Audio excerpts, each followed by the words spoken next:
Morning guys, ito ipapakita ko lang yung isa sa mga underrated na unit ng Suzuki. Ito yung Celerio GL manual. Ayan guys, oh, gwapo na siya.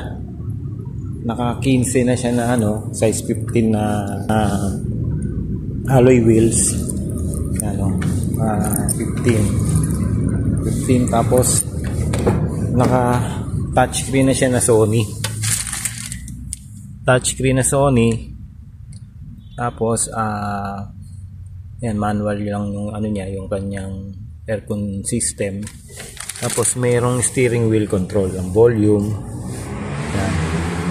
Tapos power adjust na rin yung kanyang side mirror. Tapos may auto start stop din siya. May ESP, electronic stability program. May parking assist. Ito yung reverse sensor. Yan. Tapos guys, yung kanyang kanyang window dito na, aesthetic na rin yung niya, yung kanyang pindutan ng power window dito.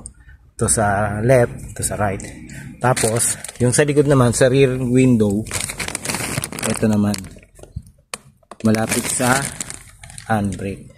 Yan guys, so napaka-Jaforms na itong na to, kanyang forma. Tapos yung kanyang panel display, ayan, para na siyang Mini Cooper classic yung dating, para bang Euro car siya.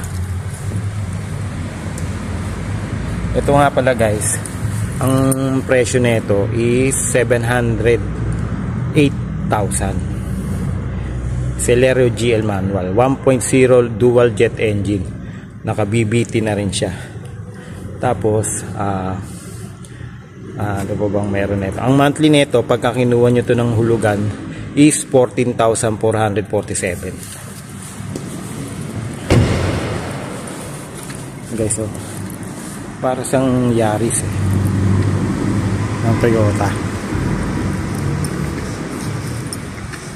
Sa ibang bansa nga guys, nire-rebadge ng Toyota itong Celerio. Yan.